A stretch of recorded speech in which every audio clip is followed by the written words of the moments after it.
Africa to teach us democracy. Yes, we have. A country that was opposed to our liberation. Wait, what? A country that supported colonial regimes. The apartheid regime in South Africa. The white racist minority regime in Zimbabwe, now Rhodesia, now Zimbabwe. Give me a script. The Portuguese colonial governments in Mozambique, in Angola, in Guinea-Bissau, and Cape Verde. Today is coming to Africa to teach us about democracy. Yes. A country that has toppled so many governments in Africa, that has led so many coups in Africa and other parts of the world. Is he reading the right thing? A country that has killed so many of our leaders in Africa and other parts of the world. You know about that? Who told him? The killers of Patrice Lumumba. Oh. Those who toppled Kwame Nkrumah. How do they know these things? Those who killed Nasser. Those who killed Muammar Gaddafi. Today are coming to teach us about democracy. Yes, we will. A country that has been built on brutal force, on enslavement of other human beings, on the humiliation of Africans, the exploitation of Africans, the plunder of Africa. His mic. Today is coming to teach us about democracy. His mic. Oh, okay. Yes, we are. They still love us. They still love us. That's the arrogance, the imperialist arrogance, the racist arrogance that we are subjected to. We cannot have democracy where there is hegemony of the strongest, mightiest imperialist power. We cannot have democracy. This didn't go the way I wanted it to. Where a country's resources, a country's decisions are dictated to by another country. Jeez. A country that is dominated by another country cannot be democratic. How did they figure that out? A country that lacks sovereignty cannot be democratic. A people that cannot decide for themselves cannot be democratic. Oh, this hurts. A colony, a neo-colony cannot be democratic. Mm-hmm. How does he know? That's why today, even at the United Nations, membership is on the basis of sovereignty. That's right. Only sovereign nations can be members of the United Nations, because only sovereign nations can decide for themselves. A colony cannot be a member of the United Nations. It's not by accident. It's not a mistake. How they know this? If you have no respect for the dignity of others, if you have no respect for the sovereignty of other countries, you cannot claim to be a champion of democracy. It hurts. They used to say, all roads lead to Rome.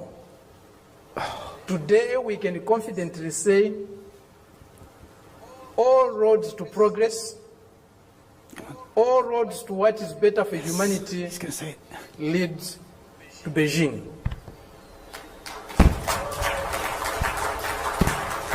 What? This is a country, this is a people that have developed themselves, that has developed itself without colonizing any country in the world, without plundering any country in the world, without subjugating any people in the world. Get me out of here.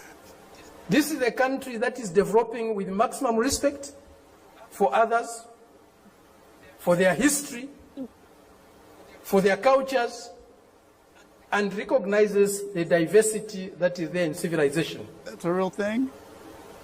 Diversity? We were only taught one form of civilization, one form of modernization. Yeah, ours. That was the Western way. Thank you. Westernness was a measure of how civilized, how modern you are. Welcome. We reject that. We reject it because it's not correct. We reject it because it's undemocratic. We reject it because it's uncivilized to think of the world and of other people in that way. Today, they cannot accept the fact that China has caught up with them. China is about to surpass them. I know it. Darn it. In many areas of human endeavor. How did they figure this out? Who told them? The imperialist arrogance is inhibiting them from accepting that reality. We're not arrogant. The racist arrogance is inhibiting them from accepting that reality. No, it's not. But the world is changing. Darn it. The changes we are witnessing today, as President Xi said in Moscow recently, or the other day, they have never been seen in 100 years. They have shaped a world that they themselves today are scared of. And they have shaped a world that is not sustainable.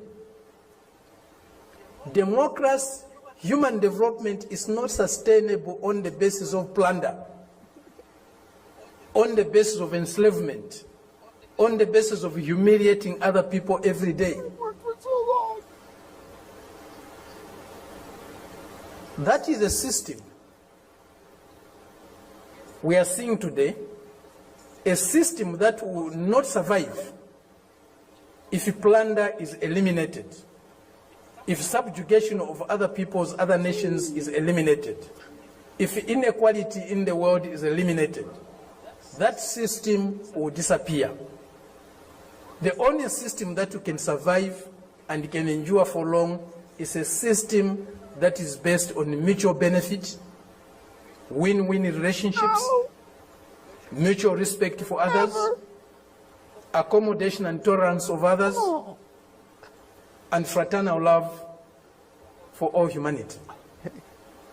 This is what we find in China today. This is what China's example is showing us. Indeed, all paths are different. There's no path that is the same, even if they are leading to the same destination. Each path has got its own characteristics. We are seeing that